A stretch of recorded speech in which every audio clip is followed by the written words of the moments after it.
The 2012 animated movie of Batman, The Dark Knight Returns is famous for one thing.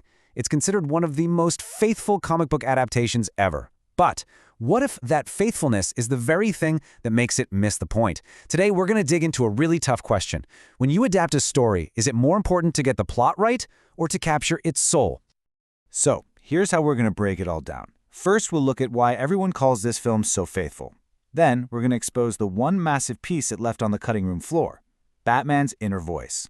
From there, we'll see how that one decision kind of sanitized the whole story satire, weakened its core message, and ultimately forced a choice between the plot and the soul of the original.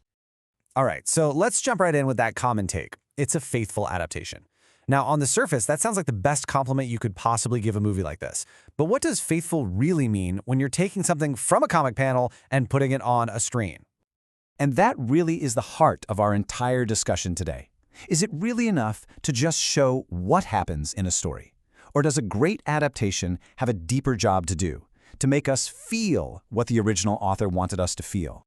And look, to be fair, you can totally see why the film gets this praise. You could literally put the comic book down next to the movie, and panel for panel, scene for scene, it's a near-perfect match. The plot is absolutely all there. But the power of Frank Miller's original, man, that was never just about the plot. And this brings us to the single biggest change the filmmakers made. It was a decision that completely, and I mean completely, alters the story's DNA. They silenced Bruce Wayne's inner voice. See, in the graphic novel, we're not just watching Batman. We are in his head. We hear every single dark, twisted, conflicted thought. The film just gets rid of this. And that one choice, as we're about to see, changes absolutely everything about what the story is trying to say. Just look at this quote right here from the comic. Bruce Wayne does not think of Batman as some heroic duty. No way. He calls it the Beast. He sees it as a primal addiction. His return isn't a noble choice to go save his city. It's the desperate relapse of an addict who just can't fight his compulsion anymore. So what's the consequence of that silence? Well, the story completely shifts from being about who Batman is to just being about what Batman does. We get all the awesome action for sure, but we lose that psychological rot that's fueling every single punch. It turns a story about an internal breakdown into just another external action flick. This really puts it all into perspective, doesn't it? In the comic, retirement isn't some peaceful time for Bruce Wayne. It is a living death. He's an addict trying desperately to stay clean from the Beast, and those 10 years of sobriety have been nothing but pure torture for him. Without that mask, he's basically just waiting to die. Okay, so the adaptation didn't just change the main character, it actually changed the entire world he lives in by cleaning up all that gritty, satirical edge from the original. Frank Miller's original Gotham felt like a real, broken-down 1980s city. The dialogue was raw, sometimes it was straight-up offensive, it was supposed to make you uncomfortable. The news wasn't just there for exposition, it was this chaotic storm of talking heads all screaming at each other. The film just sands down all those rough edges, making the dialogue a lot safer and the satire pretty much non-existent. And you can literally see this sanitization. It even extends to the look of the world. The comic's color palette is dirty, it's muted, it's grimy, it reflects the moral rot of the city. The film, on the other hand, has a much cleaner, brighter, and more standard action cartoon look.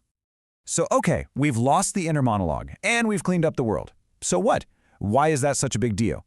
Because those choices don't just change the style of the story, they completely gut it of its most revolutionary ideas.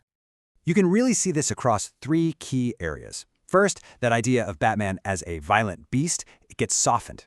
Second, that sharp, cynical critique of a society teetering on the brink of collapse, it gets toned way down.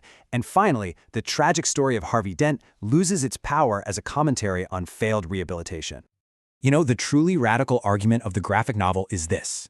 In a world that has gone completely insane, the only answer is a superior form of madness.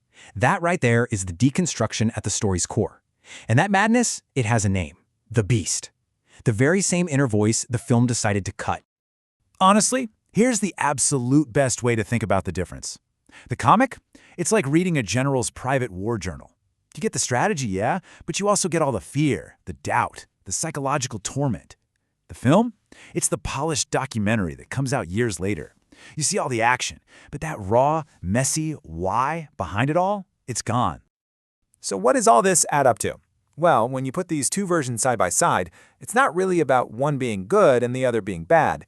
It's that they are two fundamentally different pieces of art, trying to tell two very different stories. Graphic novel was a landmark, a deconstruction of the whole superhero myth. It was this intense, political, psychological deep dive. The film is a very, very well-made action thriller. And hey, there's nothing wrong with that.